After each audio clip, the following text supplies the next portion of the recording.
¿Cómo les va? Muy buenas tardes. Qué gusto que nos acompañen en una nueva emisión de la UNAM Responde. Los saludamos desde nuestras instalaciones en TV UNAM para seguir compartiendo con ustedes pues parte del conocimiento, las actividades y las reflexiones que se generan al interior de nuestra casa de estudios en beneficio de nuestra comunidad y por supuesto de la sociedad en general. Hoy, por ejemplo, recordaremos a un arquitecto, a un universitario destacado en nuestra entrevista y además tenemos cápsulas con Sandra Lorenzano y nutrición. Acompáñanos durante los próximos minutos.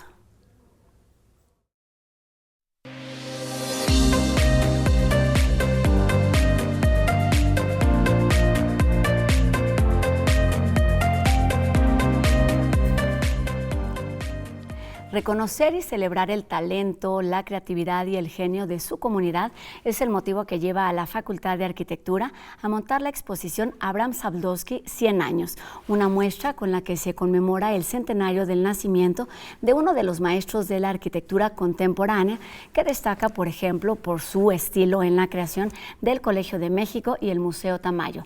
Para platicar sobre este universitario destacado que marcó nuestra historia y nuestro presente, nos acompaña el doctor en Arquitectura, Juan Ignacio del Cueto Ruiz Funes, quien es el director actual de la Facultad de Arquitectura de la UNAM. ¿Cómo está, doctor? Muy bien, muchas gracias por la invitación. Muy contento de estar en este programa La UNAM Responde, porque empecé a verlo durante la pandemia. Pues muchas gracias, doctor. Teníamos tiempo de ver la Exactamente, tele. Pues gracias por vernos del otro lado y ahora acompañarnos aquí para hablar Encantado. de estos temas con los que la UNAM también responde, claro. Y además pues teniendo claro que estamos hablando de un universitario, de un arquitecto que marcó la escena de nuestro pasado y de nuestro presente en términos de arquitectura, pero también me parece de diseño y de creación.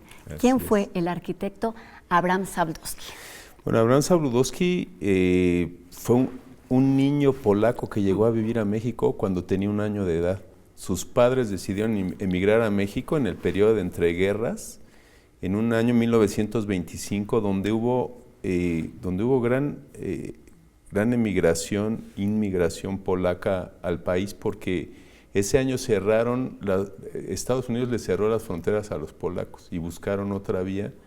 Vinieron a México y los padres de Abraham Zabludovsky llegaron con una hija que tendría 5 años, me parece, y con un casi bebé que tenía 1 año y se llamaba Abraham Zabludovsky. Que llegó aquí y ya se hizo mexicano prácticamente. Se hizo mexicano, llegaron a vivir al barrio de la Merced. Al año de haber llegado tuvieron un hijo ya mexicano que se llamó Jacobo Zabludovsky, ni más ni menos, hablando de televisión, hablando de comunicadores. Una familia notable, destacada, vamos, en distintos ámbitos, que hizo importantes aportes. Comencemos hablando por también el vínculo del arquitecto con la Universidad Nacional Autónoma de México. Bueno, es que él entró a estudiar en la Academia de San Carlos, en la antigua Academia de las Bellas Artes de San Carlos, ahí en el centro, el origen de nuestra facultad actual. De hecho, hace 2 años celebramos los 240 años de la fundación de la Academia de San Carlos, que es la madre de la Facultad de Artes y Diseño y de la Facultad de Arquitectura.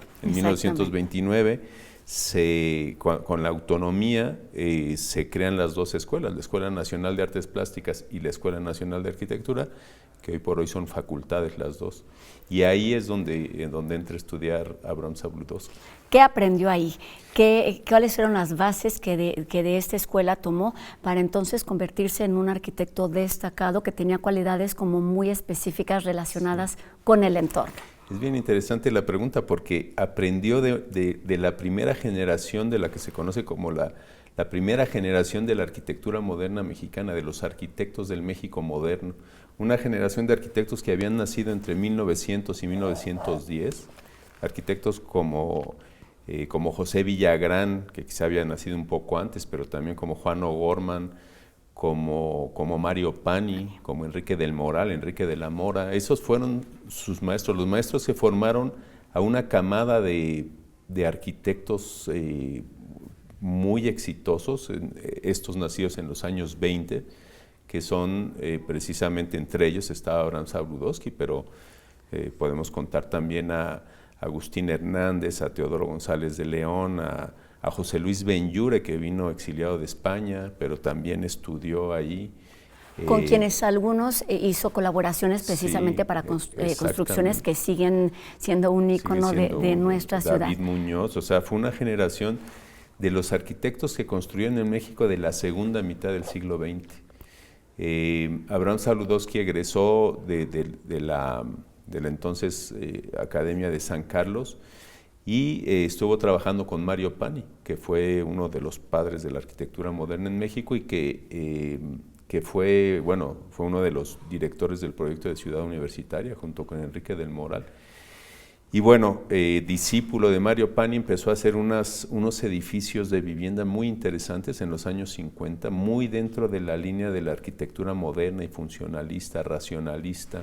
¿Brutalista le llamaban en algún momento o no? No diría yo brutalista. ¿A qué se refiere este término en particular o por qué se asocia? Es una arquitectura que se genera un poco, digamos, como reacción precisamente al movimiento moderno, a la arquitectura funcionalista, a la arquitectura muy detallada, ¿no? El término brutalista hace sobre todo referencia al concreto como material de construcción, al concreto en bruto, en francés le concrete en brut, le béton en brut, ¿no? Como en bruto, o sea, el concreto aplicado directamente a la arquitectura sin ánimo de tener ningún tipo de decoración. Bueno, siempre la arquitectura moderna se caracteriza por el menos es más, ¿no? Por tener lo elemental. Pero aquí no se cuida, digo, la estética es más bruta de alguna manera, ¿no? Más directa, tosca. Más tosca, eso sería. Pero esa es la segunda etapa ya de la carrera de Abraham Sabludowski, sobre todo una etapa que empieza con su sociedad profesional con Teodoro González de León. Quizá la mejor obra que hacen en su trayectoria académica, en su trayectoria profesional, los dos, es esta en la que trabajan juntos y de esta fructífera relación profesional surgen proyectos. El primero de ellos, Lomas de Plateros, este conjunto habitacional que está ahí por Mixcoac, pero luego, por ejemplo, la sede del Infonavit, que está ahí en Barranca del Muerto, o el Colmex, el Colegio de México, en la subida a la Jusco, son de las obras más potentes de la primera mitad de la década de los 70.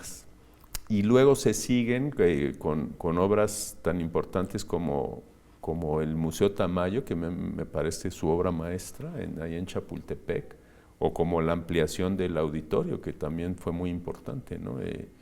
Y bueno, después se separan profesionalmente, cada uno toma su rumbo, ya con esta arquitectura muy masiva, muy potente, ¿no? Basada en geometrías puras, en grandes espacios abiertos, en grandes plataformas, escalinatas, patios, una arquitectura donde domina el macizo sobre el vano y es como una arquitectura de volúmenes muy potentes. Exacto, y eso es lo que define buena parte de la obra del arquitecto.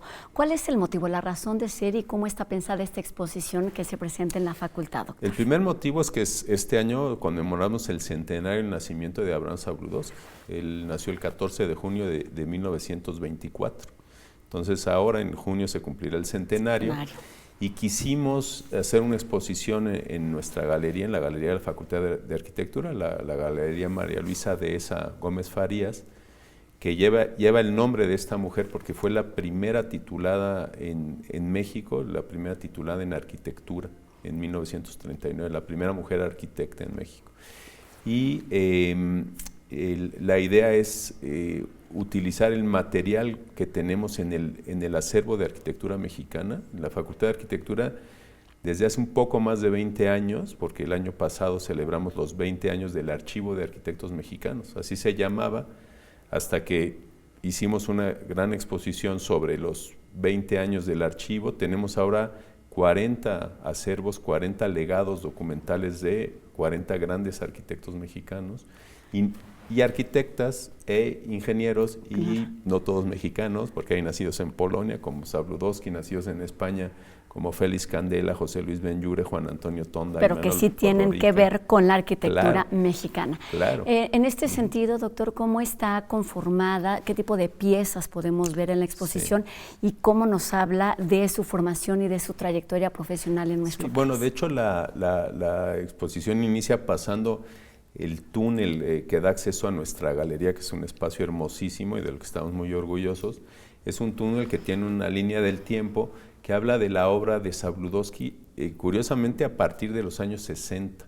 Esa etapa de los años 50 apenas está representada por 3 edificios de vivienda muy destacados, pero sobre todo se hace referencia a la obra que empezó a hacer a finales de los años 60, cuando ya toma un lenguaje propio muy potente, digamos que se desmarca un poco de la estética racionalista y empiezan, junto con Teodoro González de León, a plantear una arquitectura que marcó, digamos, la última cuarta parte del siglo XX mexicano. Está marcada por la impronta de esa arquitectura con raíces nacionalistas, digamos, raíces en la arquitectura prehispánica, incluso en la concepción del espacio abierto de la arquitectura prehispánica. ¿Cuál es la vigencia hoy de ese tipo de arquitectura? ¿Para qué sirve, digamos, por ejemplo, a los estudiantes en particular de la universidad? También es muy buena la pregunta, porque la vigencia es esa. Bueno, fue una época en que se hicieron edificios muy grandes, muy masivos, muy impactantes. Fue una tendencia de la arquitectura que ya se ha dejado atrás, una tendencia monumentalista, ¿no? Donde se hacían edificios para el gobierno, pero edificios que demostraban poderío, que demostraban autoridad, pero hecha con una sensibilidad y una capacidad de manejo de los espacios abiertos, de los espacios cerrados, de los contrastes entre exterior e interior muy interesantes. Yo insisto que esa, digamos, de esa etapa, creo que una de las obras maestras de la arquitectura mexicana del siglo XX es el Museo Tamayo, ahí en Chapultepec. Que habla de estos contrastes, pero Sí. también de esta experiencia, porque efectivamente lo ves de fuera y parece un espacio como frío, gris, no es como muy cálido, y sucede lo contrario cuando entras, se vuelve una experiencia. Sí, porque prácticamente desaparece hacia el exterior, no es como muy suave, y cuando entras es una riqueza de espacios interiores, de manejos de diferentes niveles. Que habla, por supuesto, de sus capacidades. Sí. ¿Cuál es en este sentido, doctor, pues este aporte académico a la formación de nuevos arquitectos de Zabludovsky? Curiosamente, Abraham Zabludovsky sí tuvo una etapa de profesor en la facultad, pero bastante corta, entre el 65 y el 67. Todavía era Escuela Nacional de Arquitectura. Nosotros fuimos Escuela Nacional de Arquitectura hasta 1981, que egresó de nuestras aulas el primer doctor y nos convertimos en facultad. Pero no se dedicó a la docencia y, sin embargo, estuvo siempre muy ligado a su alma mater, dando conferencias. Ocupó la cátedra extraordinaria Federico Mariscal, que es, digamos, la distinción máxima que da la Facultad de Arquitectura, es otorgar la cátedra extraordinaria a destacadas personalidades relacionadas con la arquitectura. Lleva su nombre. No, la cátedra lleva el nombre de Federico Mariscal. Y hay un premio que lleva el nombre de Y luego, Abraham en 2003, que es el año en que fallece el arquitecto Zabludovsky, se crea el premio a la composición arquitectónica Abraham Zabludovsky. El año pasado cumplimos 20 años del premio, y es el premio a la mejor tesis de licenciatura realizada cada año en la Facultad de Arquitectura, y es a la composición arquitectónica. Y esto es muy importante porque es un premio, haciendo el repaso de quienes lo han ganado, ahora son arquitectos muy famosos, ¿no? Que llevan 20, 15, 10 años de haber egresado, pero que son arquitectos ya de mucha fama. Y este premio se enriqueció en 2018. Fue una iniciativa de su viuda en su momento, de Alinka Cooper, que propuso la creación de este premio y aportó un monto económico para el premio. Y entonces es un premio afamado dentro de la facultad. lo han continuado. En 2017 falleció Al Inca Cooper y en 2018 se decidió crear un premio adicional, que es el premio Al Inca Cooper al compromiso social. Y esto es interesante porque ahora se dan estos dos premios. Por un lado, el Abraham Sabludowski a la composición arquitectónica, y por otro lado, el Al Inca Cooper a la composición arquitectónica, pero con compromiso social. Porque había mucha disparidad en las tesis, o sea, tesis de grandes proyectos y luego tesis, por ejemplo, de un aula rural, ¿no? Que pues no podía competir en composición arquitectónica contra algo tan grande como un centro cultural. Y entonces ha sido muy interesante también esta nueva categoría del premio. De valores. Que eso es gracias a los tres hijos, a Gina Sabludowski, que hasta hace poco fue miembro de la Junta de Gobierno de la UNAM, egresada también de la UNAM, y de sus hermanos Jaime y... Pues importante seguir haciendo además este reconocimiento, esta divulgación de la obra de un arquitecto que pasó a la historia y que debemos recordarlo cómo. ¿Para quién está hecha esta exposición, doctor? Está hecha para las nuevas generaciones de arquitectos. No queremos primero que pase desapercibido una efeméride como un centenario. En este año y los que están por venir van a ser centenarios de arquitectos que evidentemente marcaron la segunda mitad del siglo XX en la arquitectura mexicana, y queremos homenajearlos. De muchos de ellos tenemos los archivos y de ahí sale el material expositivo, aunque curiosamente en esta ocasión la familia, los hijos del arquitecto Sabludowski y de Al Inca Cooper, nos dieron algunos muebles diseñados por su padre, por el arquitecto, entre ellos la cuna de Gina Sabludowski, que está cumpliendo 70 años de haber sido creada la cuna, y la propia Gina. Se trata un poco de un homenaje, un homenaje doble.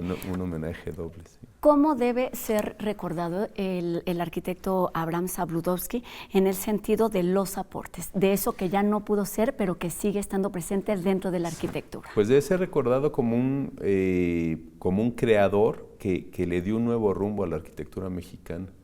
Él y miembros de su generación le dieron un nuevo impulso a la arquitectura. La última etapa de su trayectoria profesional, lo que tiene sobre todo son centros culturales, edificios para la cultura en diferentes ciudades de la República, sobre todo ciudades del Bajío, ciudades medianas o pequeñas, con unos centros culturales que les dan identidad a los sitios donde fueron construidos, que le dan, que son motivo de orgullo para estas ciudades, y que tienen esa presencia de una arquitectura de primer nivel, y a veces de una impronta y de una potencia volumétrica muy, muy destacable. Que destacó no solamente en nuestro país, sino tuvo presencia también más allá de nuestro territorio, en Argentina, Chile, España. Sí, fue muy reconocido, se hicieron exposiciones de él, se mostró su obra en diferentes países, y bueno, tiene un reconocimiento muy grande. Y queríamos, desde la Facultad de Arquitectura de la UNAM, hacer este homenaje a uno de sus egresados más destacados. Pues está ahí la invitación, no solamente para los estudiantes en arquitectura, sino para todos los mexicanos que queramos reconocer parte de este trabajo que se hizo en el siglo pasado. Abraham Sabludowski, 100 años, en la Galería María Luisa Dehesa Gómez Farías de la Facultad de Arquitectura. ¿Hasta cuándo está la exposición, doctor? Estará hasta el 21 de junio. Ahí los esperamos en la hermosísima Facultad de Arquitectura de la UNAM. Exacto. Veamos la exposición y además disfrutemos de los espacios de esta facultad universitaria. Muchísimas gracias, arquitecto Juan Ignacio del Cueto Ruiz Funes, director de la Facultad de Arquitectura de nuestra universidad. Gracias a usted. Gracias. Gracias, doctor. Y tenemos más información. La Casa del Lago de la UNAM se renueva una vez más y en esta ocasión presenta la exposición Nan Domi, las canciones que cantamos, de la artista haitiana Tessa Mars. Y es que fue a partir de un sueño que comenzó a meditar acerca de la migración, la memoria y el reconocimiento de las violencias históricas, que comenzó a plasmar sus ideas en pinturas, piezas de audio y objetos de papel maché, piezas que conforman esta muestra que se puede visitar en la sala Resquicio de miércoles a domingo a partir de las 11 de la mañana y podemos recorrerla hasta el 22 de septiembre. Interseccionalidad es un término ampliamente utilizado en los feminismos y en temas de equidad de género. Sobre este concepto, que se refiere a nuestras libertades y derechos, reflexiona enseguida Sandra Lorenzano.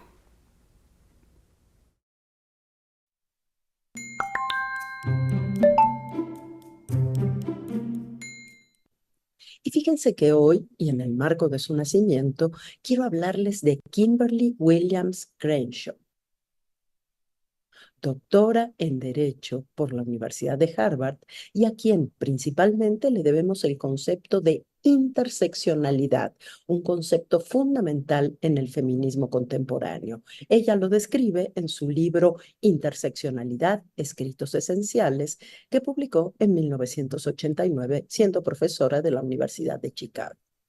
Y es que a pesar de que este término ya era utilizado por las activistas feministas, al menos desde los años 60, es gracias a Kimberly Crenshaw que el término se populariza e ingresa al ámbito de la discusión teórica. El enfoque interseccional nos permite analizar las especificidades de los cuerpos que son atravesados por categorías como la raza, la clase social, además del género. Especialistas como ella abogan a favor de no tratar el género separadamente de otras estructuras, debido a que todas influyen de manera entrelazada en la vida de las personas. Los múltiples niveles de injusticia social pueden superponerse entre sí y llegar a neutralizar las leyes o políticas públicas que no estén diseñadas bajo esta perspectiva. En su libro, Kimberly Crenshaw nos narra el caso de Emma, una mujer afroamericana que demandó a una empresa automotriz por discriminarla al no contratarla. El juzgado que llevó el caso argumentó que la empresa sí contrataba mujeres, aunque eran todas blancas, y afroamericanos, aunque eran todos varones. Sin embargo, no había mujeres afrodescendientes como ella. Por obvio que ahora nos parezca, el juez no entendió entonces de dónde venía la que llamó supuesta discriminación. Les invito a escuchar nuestro episodio de Violeta y Oro titulado Derechos, Género y Espacios Educativos. En él, nuestra titular de la Consejería Jurídica de la Coordinación para la Igualdad de Género, la doctora Rosalba Cruz Martínez, nos habla precisamente de la importante labor de las abogadas para generar espacios de igualdad desde esta perspectiva de cuidado de las diferencias. En pantalla queda nuestro enlace a la página web y aquí podrán escucharlo. Y ustedes y yo nos escuchamos la próxima semana. Gracias por haberme acompañado y gracias una vez más a la querida Rosa por su espacio siempre generoso. Cuídense mucho. Chao.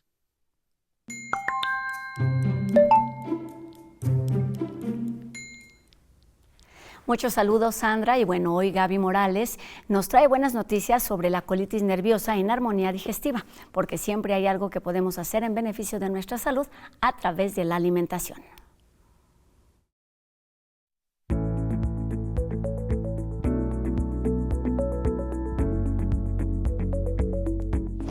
Hola a todos, bienvenidos a Armonía Digestiva. Yo soy la nutrióloga Gaby Morales y hoy les voy a platicar un poco sobre esta famosa colitis nerviosa y si en verdad hay alguna solución.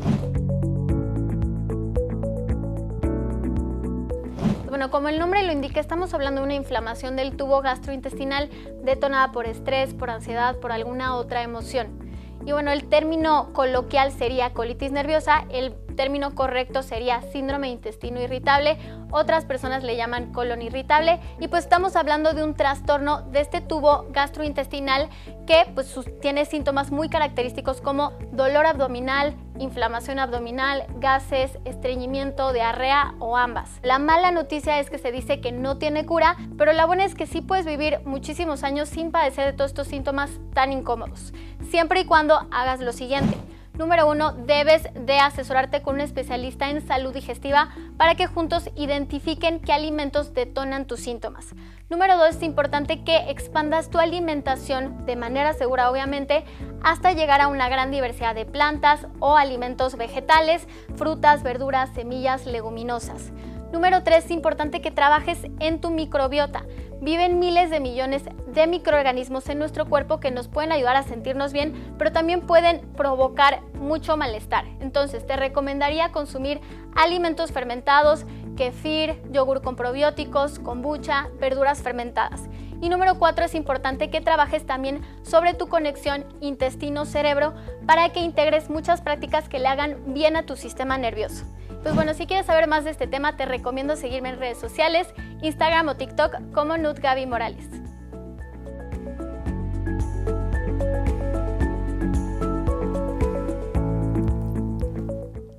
Cuidar nuestra alimentación es, por supuesto, cuidar nuestra salud. Con estos consejos terminamos nuestro programa de hoy. Yo agradezco a Ricardo Iturbe su participación en la interpretación de lengua de señas mexicana, y a todos ustedes los invito a que nos sigan haciendo llegar sus comentarios, sus dudas, los temas que les gustaría que aquí abordáramos para que hagamos juntos este programa universitario. Mi nombre es Rosa Brizuela y nos vemos aquí mañana, 2:30 de la tarde en TV UNAM. Adiós.